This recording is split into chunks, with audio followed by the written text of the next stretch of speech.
Okay, the first thing we're going to look at is Yahoo Finance.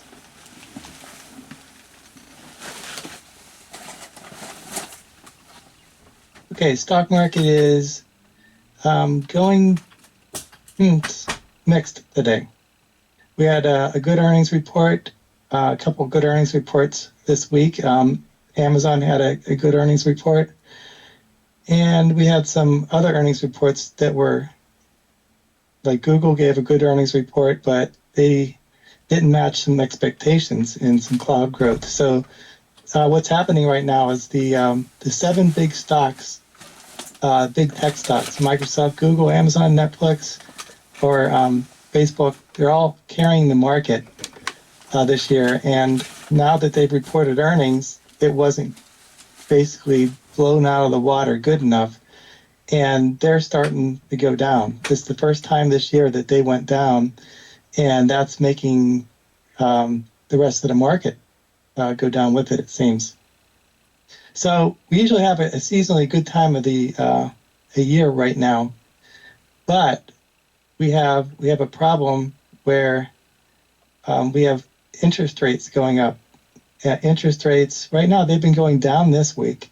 They're down 1.3%, 2%.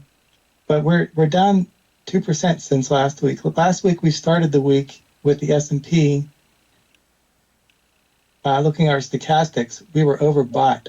So overbought means everyone's excited, and we started going down in the stochastics. So we want to look for things to buy when it's down. Right now we're actually at oversold levels in the S&P. But we're at a point in our graph, we've been tracing this uptrend, higher highs, higher lows for a year now. And all of a sudden, we're challenging the bottom part of this range. And 3 good reasons why this stock market might go down. And if we break this little spot right here, then we could break down into this lower highs, lower lows. And we have the tech stocks not meeting earnings expectations being like one of the biggest problems of the stock market right now. If they start selling off, the whole stock market will go down a bit. So that's not too good. Right now, we still have market breadth deteriorating. So as we have this uptrend in the stock market this year, we had positive breadth. We have 2 companies in the S&P indexes over the 200-day moving averages. Now, only 14% of the S&P is above its 200-day moving average. That means most stocks are in downtrends now. And if it wasn't for the top 7 stocks in the stock market would be down for the year. Now, all of a sudden, the big stocks are going down. So let's look at some of our talking points here. We were overbought last week, and we've gone down. We're actually at a point where we're oversold now. That doesn't mean that we can't go lower. So right now we're, let me see. We had a situation where the Fed said they might raise interest rates more. So we always go back to this little graph here, where the PE ratio of the S&P matches to a 1-to-1 correlation to the interest rates. So a typical, whenever it's 5%, the PE of the S&P is typically 15. So we have 20% to go from that level to revert to the mean. But if we look at our stock market calendar, we see the end of the year are seasonally the best months of the year. So we have, in January, we have earnings reported from the last quarter, which is December, which is Christmas time. So a lot of companies sell a lot of their goods then. So that's why we have a green January, and we have 2 big holidays, November and December. The Thanksgiving, Christmas, three big ones, and New Year's. So that's why we have green around those days. But right now, I'm going to talk a little bit about how to how to manage a market sell-off, because we're approaching this range where people are getting, we're starting multiple wars. We're in multiple wars where we have a lot of geopolitical unrest. We have the price of oil going up, a lot of things that could lead to, and deteriorating earnings. And all that combined could lead to some kind of crash. So I'm going to talk about crashes today, just because we have to be prepared for that. We have a couple different ways to approach that. For me, crashes are just, you realize this is a tough time, and good companies that don't need to borrow money typically don't have that much of a problem in crashes. We look at some of the crashes. I don't want to be a super negative person here or anything, but it's important to talk about this, because if you're on your own and you don't know, what's going to happen, it's really hard to plan for what to do. Okay, let's look at some of the biggest crashes we've had since 2016. Okay, this is the COVID crash. You can see whenever the stock market sells off, this is 2018, this is the 2020. Around 2 months after a sell-off, a lot of times the stock market is back where it was prior to the sell-off. And that's happened in 2008. It's happened a couple other times, when we have some major sell-offs. Here's one in 2018. Right around Christmas time, there was a 15% or 10% crash, and it recovered. So the worst thing you can do in a crash is to think, I'm going to lose everything, and then sell everything. And that's why we go over fair values, and we try to make sense of, what is a company worth, what is its real value, and if it trades below that, it's just a temporary thing. And you have to understand that while a stock market corrects. So we have this. You can see this 200-day moving average, the green line here. This is the S&P's 200-day. We just, for the first time in a long time, breached that recently. It's under the 200-day moving average, and most of the stocks in the S&P are below that. So whenever a stock market sells off, you have to look at prior levels of support. See right here, there's the levels, like right here, where it went down and it held right there. So there's multiple times, and if you go back in history, you'll see that, if we ever go back down to this COVID low, that's the level it'll stop, if the stock market corrects. So you have all these levels, and it's the same thing with stocks. Stocks also have these levels of support and levels of resistance. And you just have to be able to understand that there are companies that are good companies that are going to continue to grow, and they'll trade for a premium or less than what they're worth at any point in time. You just have to be able to understand that. Let's look at some of the, let's look at what's going on in the stock market today. We see, what is the common thing for these stocks? Meta had earnings report. That was a very good earnings report yesterday. No, it was very good, but it sold off 10%, or a bit. Now people are realizing it wasn't that bad of a report. Amazon had a really good earnings report yesterday after the bell. Intel had a good earnings report. So these are all earnings-based gaining companies. The ones going down the most, very similar, are ones that reported earnings too. The Ford had a problem where they're adding, they resolved this UAW strike, but that's going to add costs to their vehicles. And they have all kind of problems with quality control too. The other one going down we're following is AbbVie.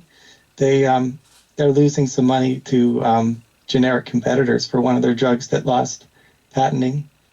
And we see what other ones. Okay, that's all I know for that. And one's going down in NASDAQ the most.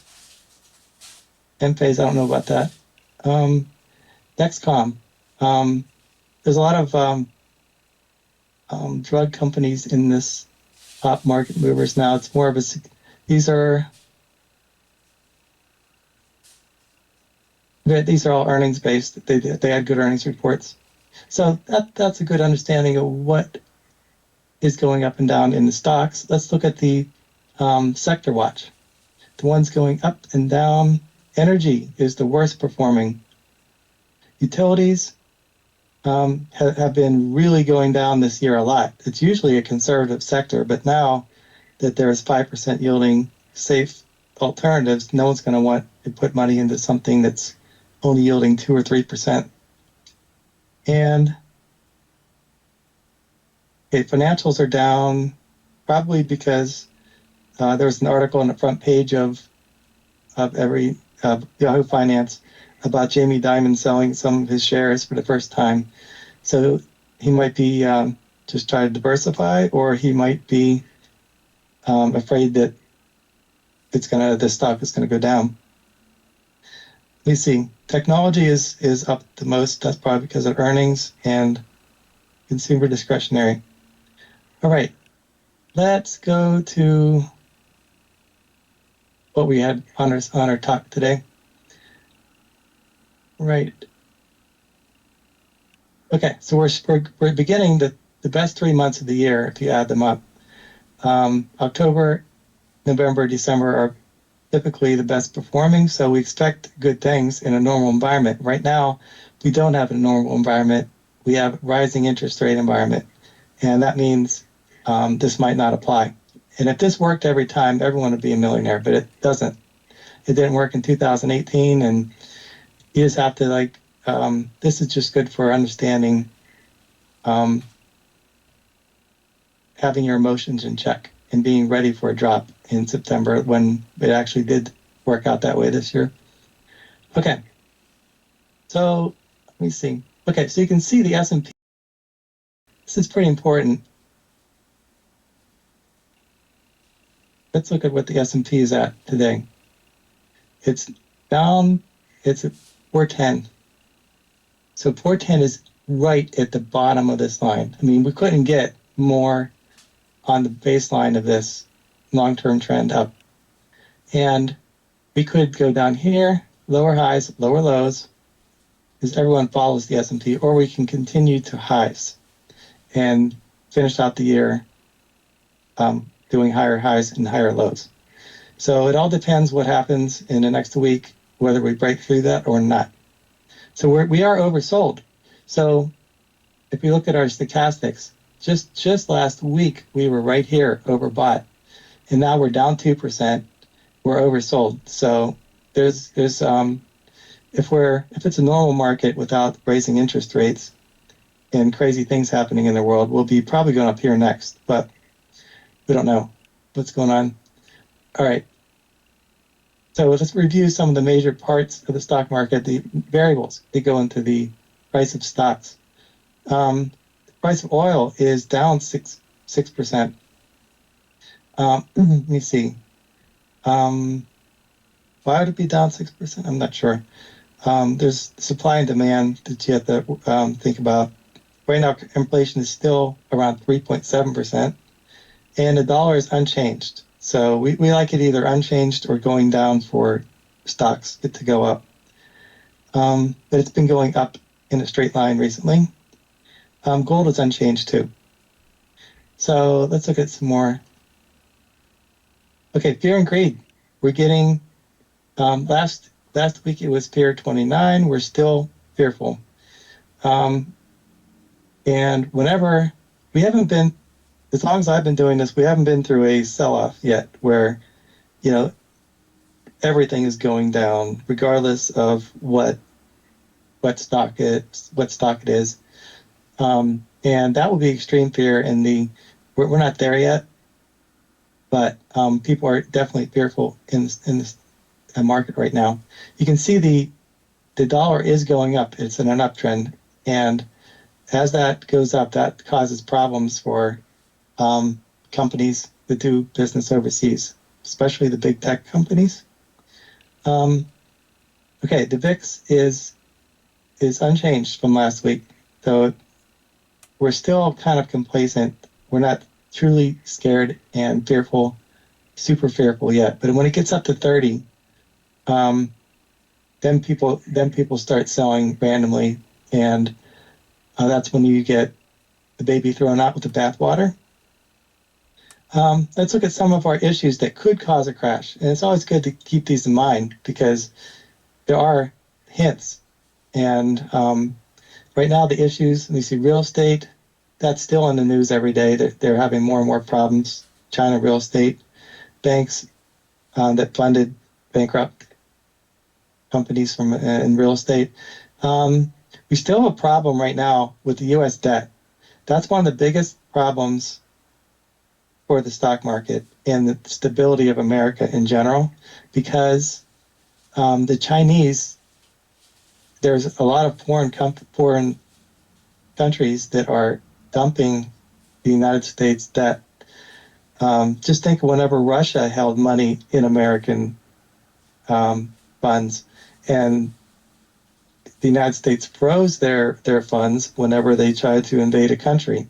Just think of if China is going to invade Taiwan, they're not going to keep money over here. So that's going to make the U.S. Treasury go up if there's no buyer of U.S. debt. And that could be like a huge problem.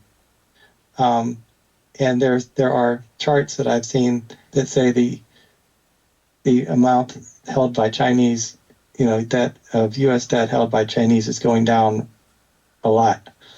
So this higher rates, that could be in the future for supply and demand reasons, not just for economy, good or bad reasons.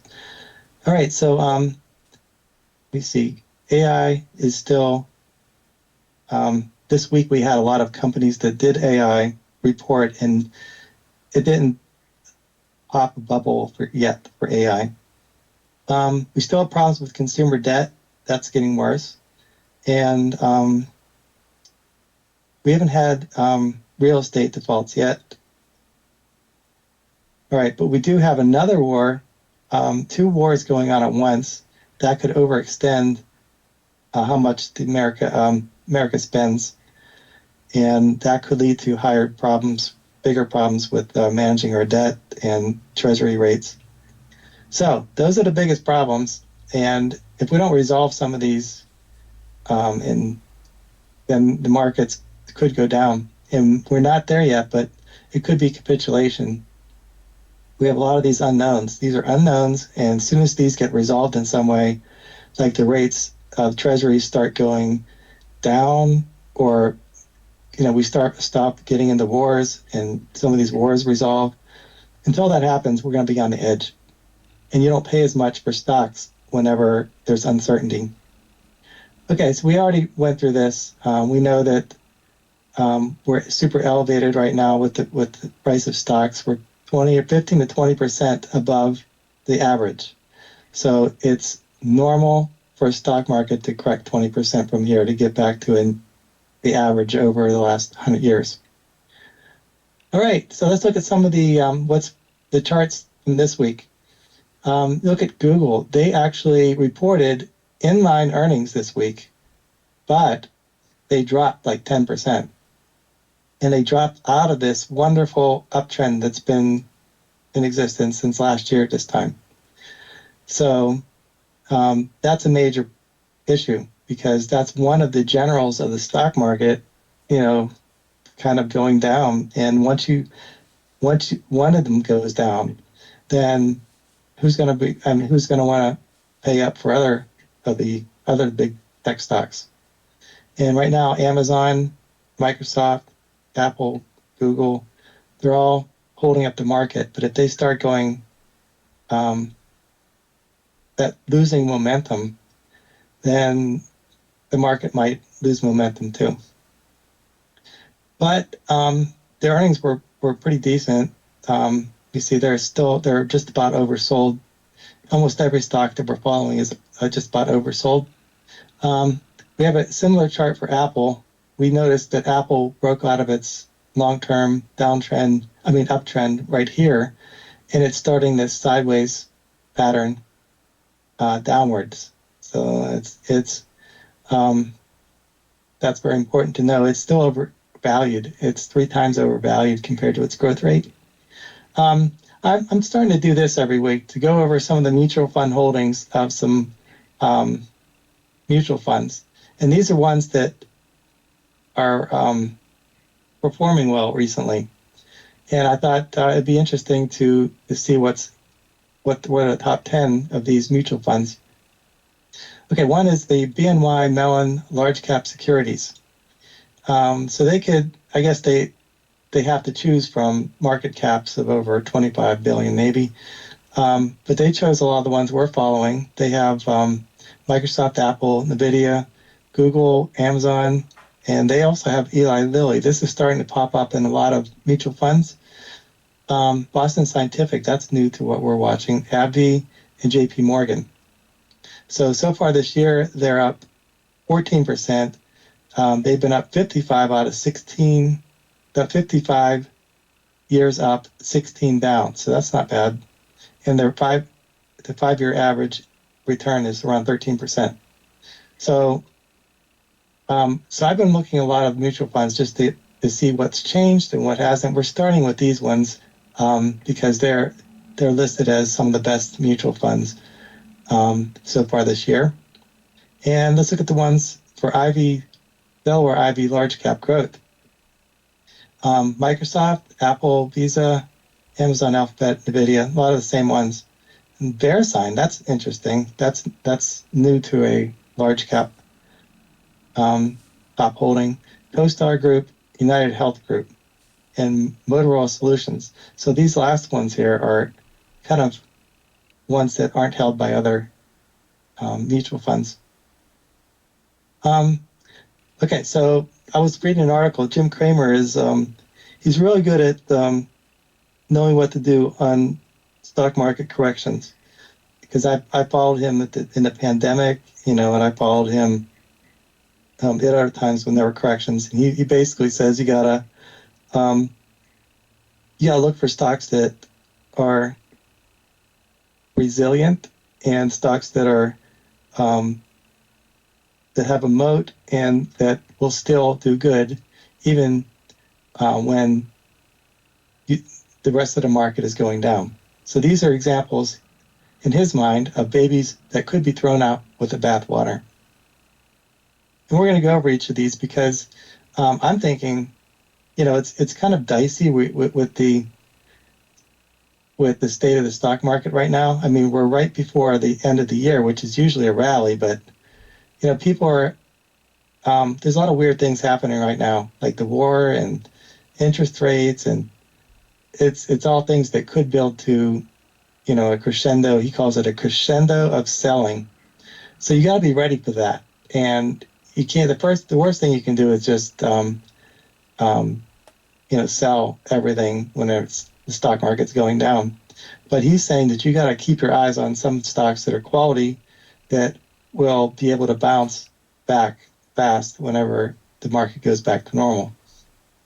We're going to go over Microsoft, Waste Management, Meta, Procter & Gamble, General Electric, and ServiceNow. So he said Kramer said Microsoft had a great quarter.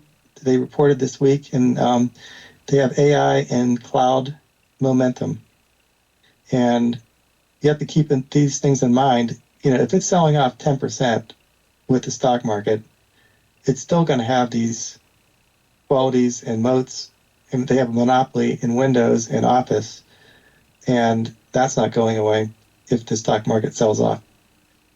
So we're going to go over valuations of each of these just to see what they're truly worth, because if there's a sell-off, usually great stocks sell down to a PEG ratio of 1 where it's fairly valued. That's usually a point where it's you know you can get a quality stock and know eventually it'll go back to its fair value. A lot of the big tech stocks right now are selling way above their fair values. So a correction is kind of normal right now. If they might go back to more fair value. So let's look at some of these ones here. Microsoft. I did the earnings estimates by dividing the earnings estimate from year to year. So if you divide 2013 by 14, 2023 by 24, you get 13% growth of earnings. And you do that for every year. So they're averaging around 13% growth. And the 4P is 31. So with the 4P at 31, the PEG ratio is 2.3. So Microsoft could drop in half and be at a PE of 13 at that time. If that happened, they'd have a fair value. They'd be fairly valued. But the great thing about Microsoft, and I've held Microsoft since like 2007, they have a lot of different products, and they don't have all their business in one area. They have cloud revenue, they have Office, they have gaming with Xbox. So they have a lot of different ways to generate money, and they have moats. And right now they have a lot of momentum with AI. So if they can sell an AI chatbot Copilot for $20 a month per person, and people buy it, that is pretty big. So that's why I'm excited about holding the stock. Let's look at this is Morningstar right here. Morningstar says they're 10% undervalued, 11% undervalued. So that's always good to keep in mind. And it's a quality stock. They're also one of the only A++ or A+ rated companies, AAA rated companies in America. I mean, there's like 5 or so. So they have a very good balance sheet. They have a lot of money, cash. They don't need to borrow money. And so CFRA says they're overvalued by 1% over here. So this is what CFRA says.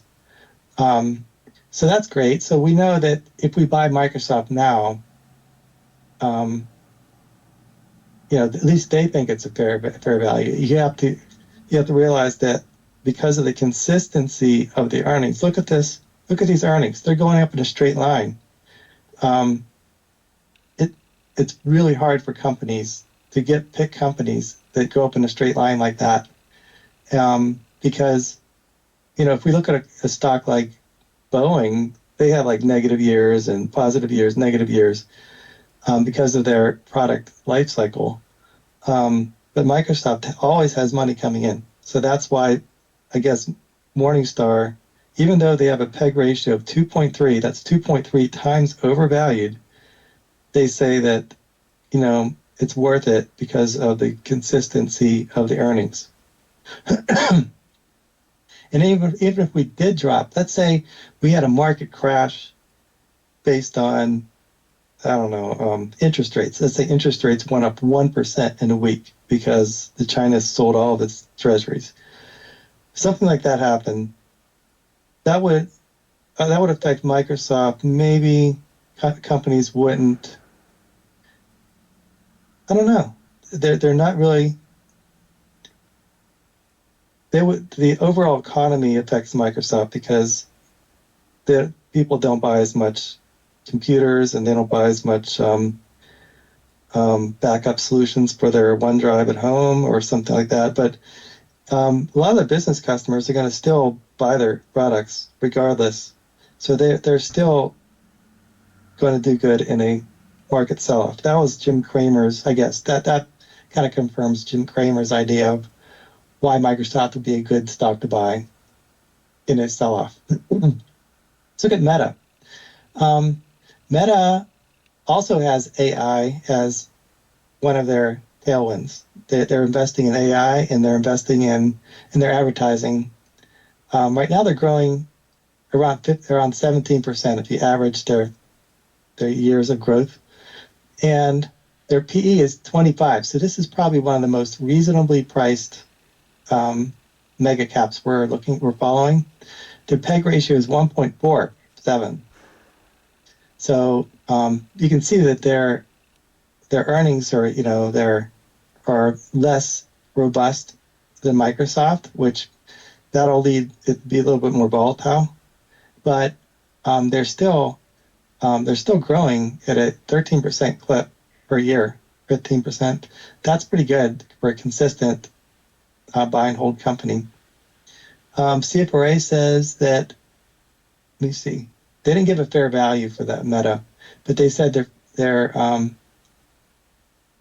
gave it 12-month price target of 350, and the price is 300 right now. So that's not bad. And they said their economic moat is wide, and they're 7% undervalued, or that's what Morningstar said. So they're about fairly valued at a PEG ratio of 1. So if there's a market sell-off, they're going to be undervalued. And so it will, whenever that happens, I know it will, we're going to be selling off. We're going to be going back through these and saying, what has changed? Are they still going to be growing at 13% a year or not? And then we'll see how much undervalued they are.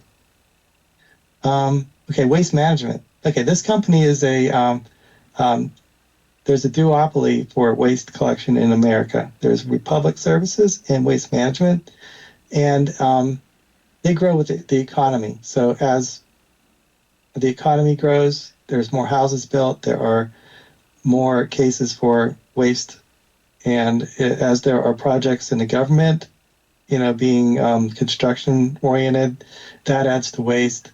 So as the economy grows in America, more families, more projects, bigger amount of trash that needs to be dealt with. So that's the theme for waste management, but it's consistent in good times and bad. People don't use more waste or less waste in good times or bad times, and they have contracts that allow them to get past a big crash in the stock market. So right now, Morningstar says they're overvalued by 5 or 4%. That's not bad at all. So it's like fair valued. And let's see, CFRA says they're overvalued by 12%. So that means, and so I did my calculations. They're growing around 12%, and their forward PE is 28. So if you divide 28 by 13 or 12, you get 2.33.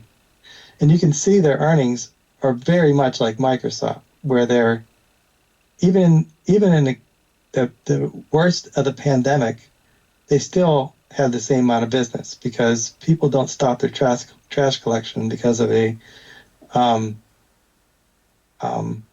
pandemic. All right, so let's look at the next one, Procter & Gamble.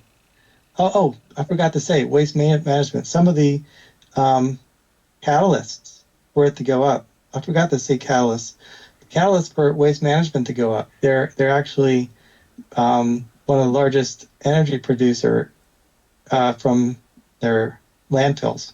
So they get energy from landfills like the gas, and they also have recyclable business. So as the price of commodities go up with the price of inflation, they get more money for their recyclables.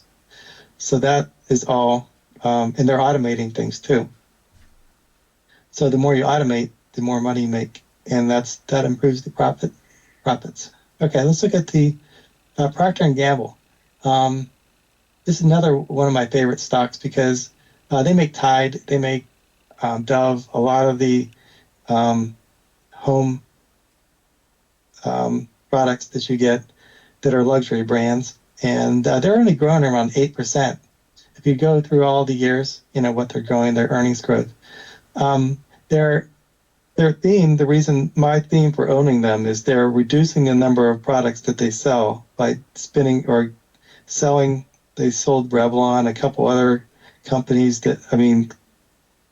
sub products that aren't doing so well, and they're putting more advertising towards Tide and some of their best-selling products. So that is their strategy, and so far it's been doing pretty good. They had a good earnings report.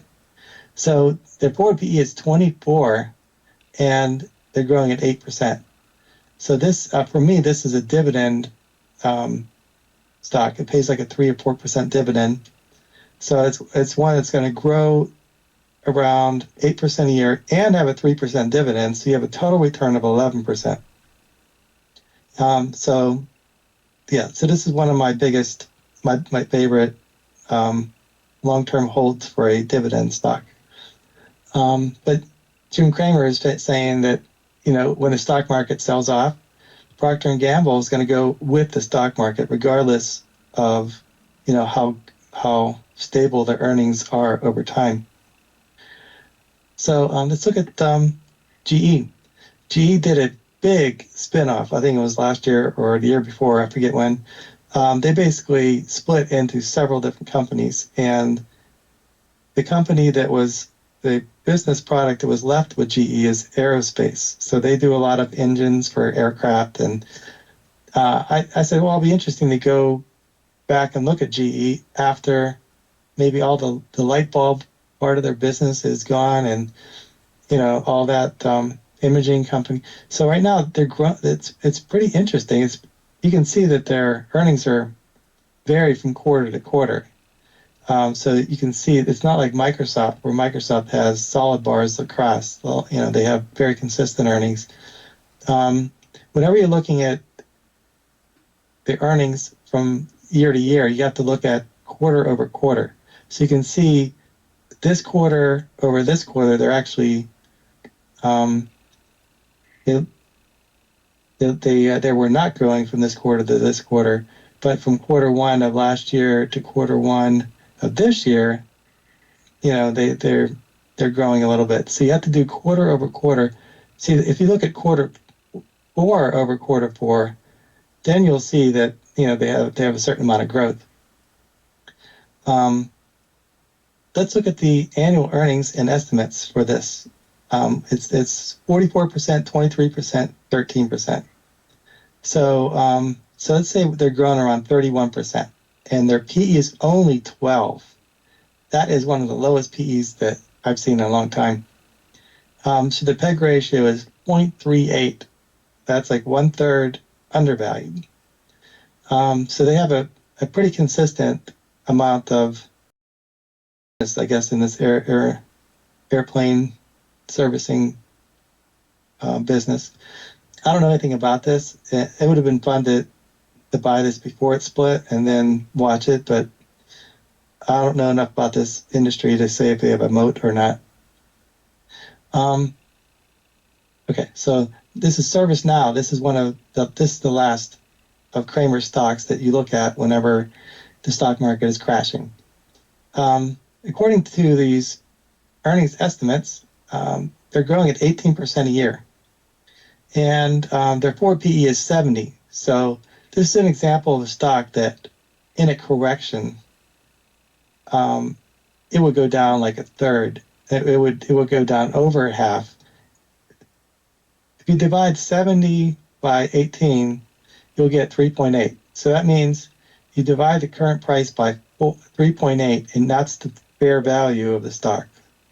And that's why you would have these kind of stocks, when they have a high PE ratio, a high PEG ratio, they're very volatile.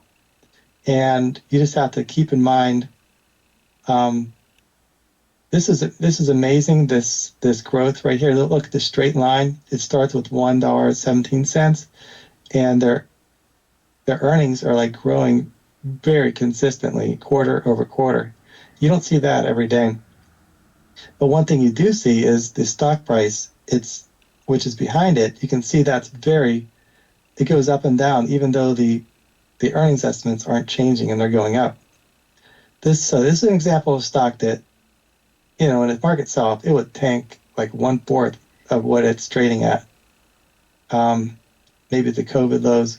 Let's look at ServiceNow during what happened in COVID. just to see if it corrected. I don't know this, but so the very high PE stocks. Let's look. 2020. Okay, it didn't go down that much. It went down from 344 to 249. Okay, so right now it's trading at 558 divided by 3.8 equals 146. So $146 is, if they were trading at 146, they'd have a PE ratio of 18. So 146, where's that? Let's look at that. Okay, that's where I was trading 2018. All right, but right here, this was last year at this time, they were trading for 385. So, all right, so you can see it's a very volatile stock, but they are growing at 18% per year. And I can see the business case where for ServiceNow, people don't want to hire tech people at their company. They want to upload that to another company. And I see that happening all the time, even in our place. So, so I think there's they have an 18% growth rate, but they're trading at a premium now. We have to wait for that to super correct before we have to wait for it to go down 1/4, and then we can start buying it. Okay, so I have another article here about Wall Street hikes forecasts for anti-obesity drug sales. So this anti-obesity drug sales, that could potentially affect 13% of the adult population within 5 or 6 years. This is becoming a drug that no one talked about last year, and all of a sudden it's becoming a drug that could become one of the most prescribed drugs ever by or before 2031. So we've been following this since Eli Lilly started. They might have a approval later on this year. So Eli Lilly has a catalyst. They're selling Mounjaro, and that is one of these drugs for anti-obesity. And Eli Lilly expects them to approve it by the end of the year for obesity. Right now they're selling it for a different use case. But if they allow it to be administered for obesity, that could add like 52 billion will be captured by Eli Lilly. So that's pretty darn good. And they also have some more of these similar drugs in production, or they're researching now. So the catalyst for Eli Lilly, they have an Alzheimer's drug that could be approved by the end of the year also, or maybe they'll take longer. But there's two major drugs that could be the best drugs of all time, and that's why Eli Lilly. Let's look at Eli Lilly.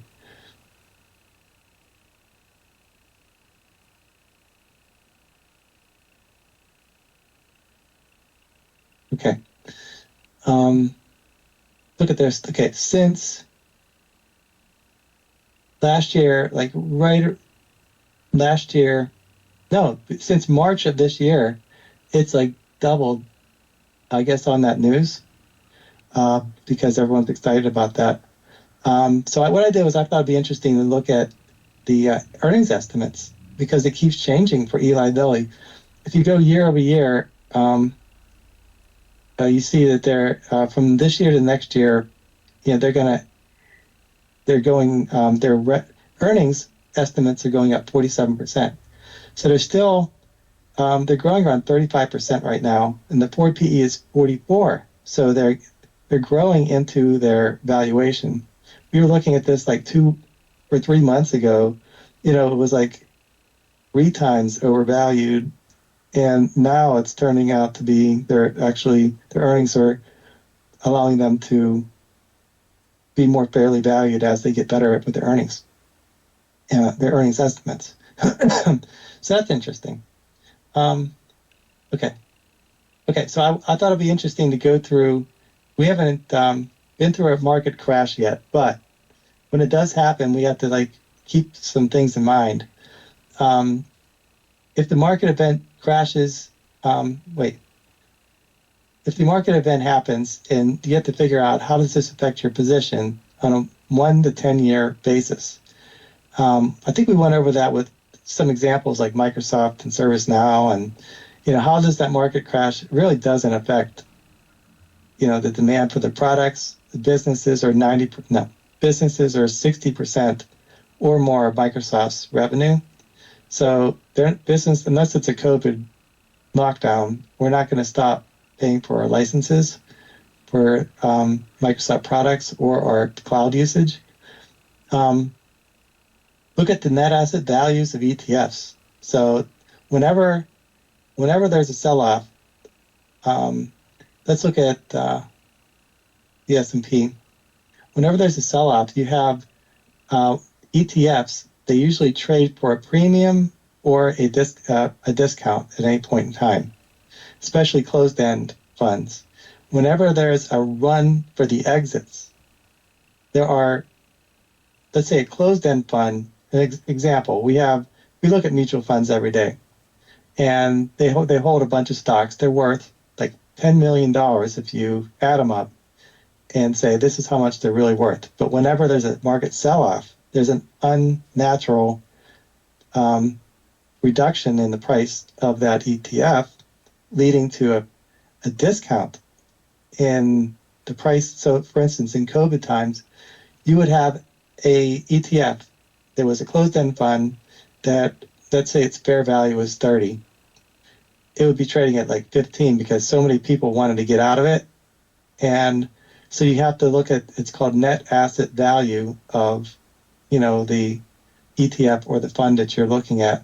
And whenever there's a market crash, sometimes you get some really amazing once-in-a-lifetime deals. And that could be a good time to start looking at the fair value of the stocks too. We look at fair value even in good times like right now. But sometimes you have quality stocks like Microsoft trading at a huge discount for whatever reason. And you got to be willing to say, no, the business model isn't changing, and it's still worth this much. And that's why we follow the worth of stocks in the good times and bad times. And that helps you hold a stock even when everyone else is selling, because you know what it's worth. And all the, let's say Microsoft, they have, let's say 60% of their business is business with other businesses. You have 20% maybe in cloud revenue, and then 10% gaming, 10%. So you have this in your mind, and anytime there's a crash or some kind of situation, you got to be able to say, that doesn't affect the number of licenses for 360 that are going to be renewed. And you have to do that for every stock that you own. It was really hard to do that during the COVID pandemic because we had a shutdown and every business was affected. But let's look at during a market crash, quality stocks and indexes will trade down to a PEG ratio of 1. I don't know how many times that happened. Whenever there's a pre-fall, the good stocks that are in the mutual funds, top 10 holdings, they have a floor. There's always a buyer. And it seems like the PEG ratio of 1, when they're fairly valued, is a good time to start buying some if it goes down to that level. So I already mentioned earlier in the talk, when there are crashes of 10% or more, there's usually a recovery of 10, 20% right away, because there's a dynamic in the stock market where there are short sellers, people wanting the market to go down, and they force it to go down, and then they cover their shorts, and then the stock market goes up. And that happens a lot during crashes. So let me see. So if you sell during a sell-off, you have to make 3 decisions, right? When to sell, and the bid and the ask are not in your favor. We know this from doing this every day at work here. We know that there's a big spread in the bid and ask, and when you have a bad market condition, and it's definitely not in your favor. You get ripped off whenever there's a market crash, and you got to decide not only when to sell, you got to say when do you get back in. If we're looking at our COVID crash, let's say we sell right here. That's great.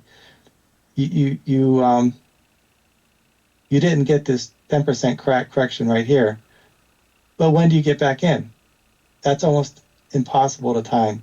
And if you sold out right here, do you have the fortitude to buy at the bottom here? And you don't know if it's going to go lower.